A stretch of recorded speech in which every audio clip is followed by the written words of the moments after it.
Trump pardon of the rioters on January 6th. I keep hearing about this over and over and over, and I mean, what's the problem? Oh, what the heck? I was up here, one of those officers up there. I was armed with a rifle that day, so I didn't want to go down in the crowd and potentially have it used or taken. Well, if these are the people that are going to be getting pardons, can you look at this and just say they deserve one? I don't see how. But President-elect Donald Trump has indicated that he might do just that.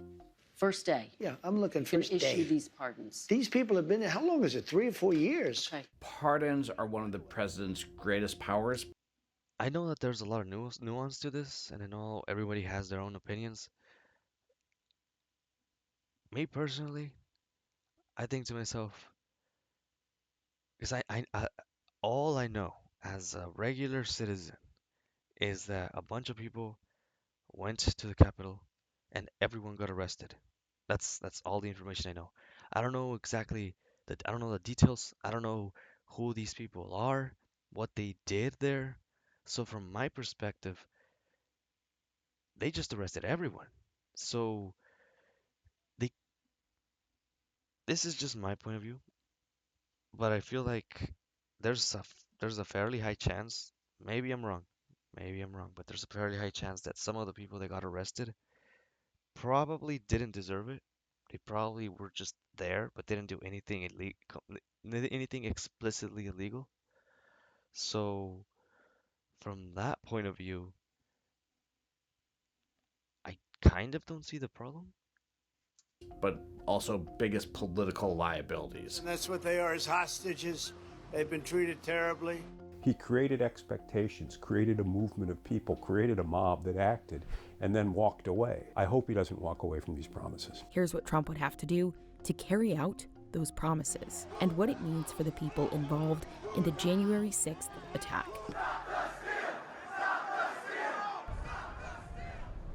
So I still served at the Capitol for 3 years after the insurrection. I left to run for Congress in a fight.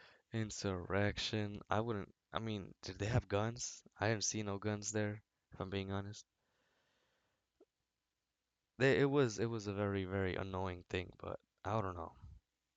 To continue to hold Donald Trump accountable. When I was unsuccessful, I became a surrogate for first Joe Biden and then switching over to Kamala Harris. Well, I think that anybody who had anything to do with the incidents of that day need to be held accountable. Of the nearly 1,600 January 6th defendants, all have been charged with some form of trespassing or disorderly conduct, and more than a third have been charged with crimes involving assaulting, resisting, or obstructing law. 1,600? Yeah, no, definitely. There must have. I'm pretty sure at least like there's some people there who didn't deserve to get arrested. That's an absurd amount of people, and I doubt every single one of them was breaking stuff, stealing stuff, and hurting others. Law enforcement. What we went through that day wasn't normal, and we shouldn't normalize it. A spokeswoman for Trump's transition team said in a statement to the Wall Street Journal that Trump will pardon Americans who were denied due process and unfairly prosecuted by the weaponized Department of Justice. That's what I'm talking about. I doubt all of them did the things they're accused of.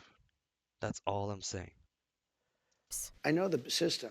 The system's a very corrupt system. She also said in a separate statement that pardons will happen on a case-by-case basis, but didn't give any details on who might receive them or when. There you go. There you go. That's what I'm. That makes sense. A number of people accused in the attack are already lobbying the president-elect for pardons. One is Joseph Biggs, a leader of the far-right group the Proud Boys, which played a central role in the Capitol riot. He can be seen at the Capitol in footage from that day. Hey, we're on the concrete side, the east side of the Capitol front steps. Biggs was found guilty of seditious conspiracy, along with several other charges. Court records state that he and other group members helped recruit and lead a crowd that breached the Capitol. Biggs is currently serving a 17-year sentence. 17 years? I mean, then again, I have no idea what this guy did once he got to the Capitol. All I'm saying is, if he did break stuff, steal something, or hurt someone, then yes, he probably does deserve a certain level of time in prison. I don't know about 15 years. Well, unless he damaged some historical artifact, then that makes sense. But to put him in jail just because he's far right seems a little absurd, if I'm being honest. Dear Mr. President, His lawyer, Norm Pattis, sent Trump a letter a week after the election. you are now in a position to close a painful chapter in American history. On behalf of Joe Biggs, I am urging you to do so by granting Mr. Biggs' request for a complete pardon for his actions that day. I've heard all sorts of hand-wringing about January 6th. Prosecutors, judges referring to it as an attack on the citadel of democracy. But January 6th wasn't an incendiary event. It was one afternoon's riot. There were some injuries. There was a little bit of property damage. There was the national pride. Our national pride was wounded, and the peaceful transition of power was imperiled for an hour or two. And for this, we're going to fill the prisons. Let's be real, that this is probably not even top 10 worst things that has happened to the US. And US history is so messed up. It's like, can we just move on from this? Prosecutions have necessarily focused on the actions of the individuals charged, not the collective harm done by the thousands of people who were simultaneously committing crimes that day. The idea behind a pardon is that the criminal justice system sometimes gets it wrong and can be quite harsh, and there needs to be a fail-safe mechanism to ensure injustices are addressed. Kim Whaley is a law professor who wrote a book on the history of pardon power. She says the modern pardon process usually works like this. There is, within the Department of Justice, an Office of the Pardon Attorney. Someone who is seeking a pardon or commutation fills out the form. It has a bunch of criteria that include acceptance of responsibility, for example. Those pardon attorneys sort through about 10,000 for every 4-year presidential term, make recommendations to the president, and the president can either accept or reject. But presidents can bypass this process entirely, which also bypasses application guidelines, like one that states convicts are only eligible 5 years after the end of their sentence. Those aren't constitutional requirements. Those are justice. 5 years after the end. What?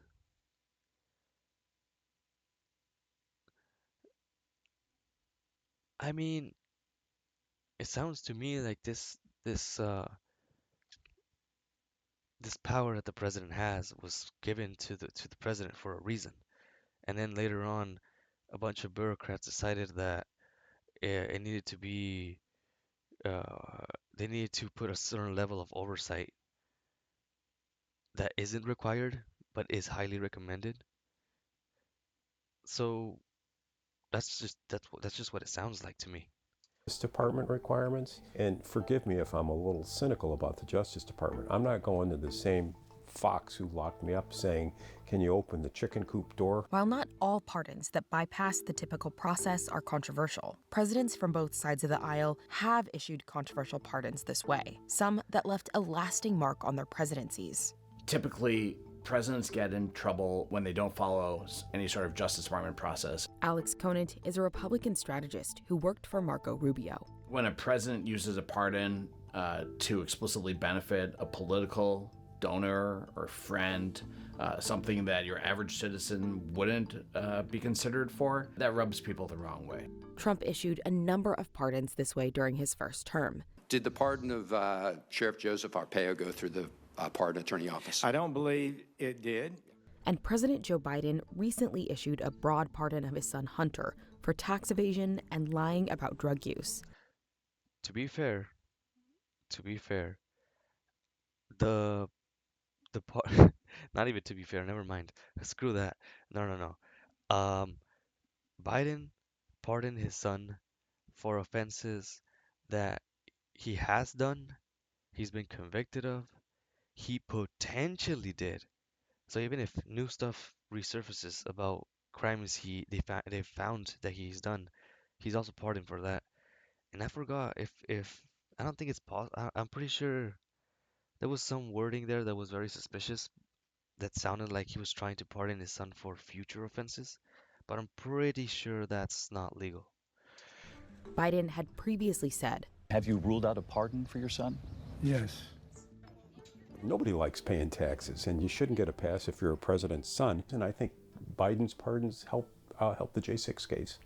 I think the fact that Biden has so aggressively used his pardon powers in the final months of his presidency clearly makes it easier for Trump to similarly use the pardon powers as he assumes the presidency. If for no other reason, Republicans will be able to point back at what Biden did and to say Trump is no worse than Biden. but for Trump, the potential ramifications of January 6th pardons are difficult to predict. We've never had an event like January 6th, so I think pardoning the people that were part of it would be unprecedented by nature. This is a groundbreaking concept of. I'm pretty sure there has been events similar, not the same, but definitely similar to January 6th. It's just that saying that there's never been sounds way more exciting. With that being said, how many presidents have pardoned themselves? That's what I want to know. Pardoning people who violently stormed the Capitol to try and wrest power from a legitimate government and hand it to the loser of an election. A pardon kind of, this may not be the word, but it excuses that behavior, or it says it's okay. So what is to stop them from doing something like that again? And it's unclear what kind of pushback Trump will receive. I mean, again, 1600 sounds like a lot of people, especially when you compare it to other events in U.S. history, or yeah, U.S. history. But in all honesty, that's only because there's way more people nowadays in the country, more than there's ever been in.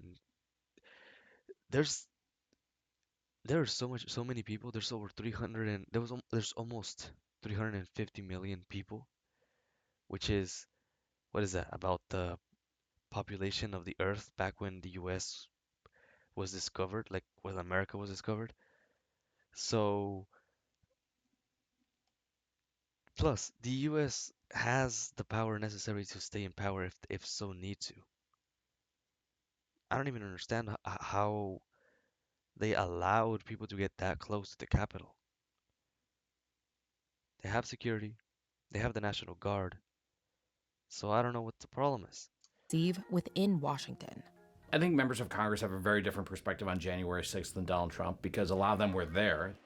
They remember what happened that day, and some of them are scarred by it. And so I don't think that they're going to be cheering Donald Trump's pardons, but they also aren't in a position to fight it. But those J6 warriors, they were warriors, but they were really more than anything else. They're victims of what happened. One of the questions I have is whether there will be a blanket pardon, an amnesty pardon, or whether there will be selective pardons based on perceived loyalty. I would say it will be a large portion of them. You know, they did a very, and it'll be very early on. Joe Biggs risked his life for this country and was injured, awarded a Purple Heart, and he lost his pension for participating in a riot. That's just wrong. I mean, this has been 4 years consuming of my life.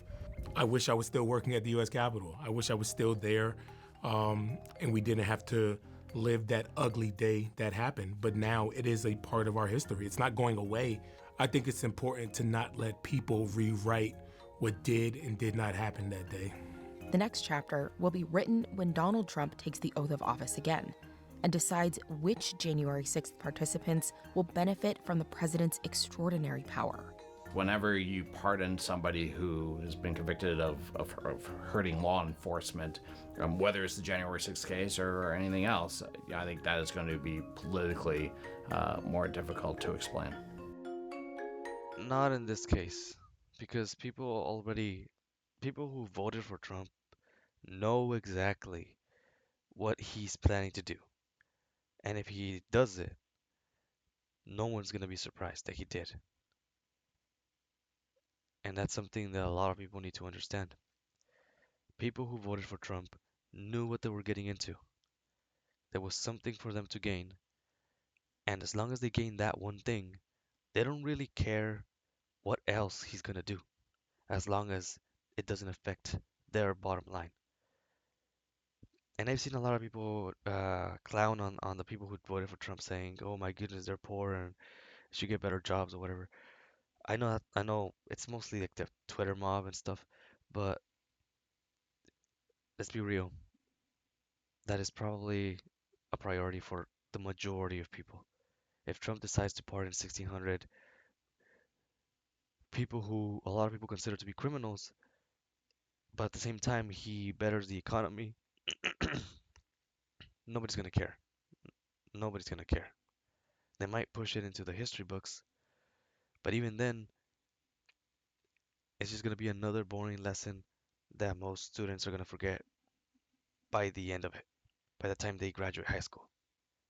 They might repeat it again in college, but that's just gonna be more wasted time that people are gonna have to pay for instead of graduating. I don't know. That's all I'm saying.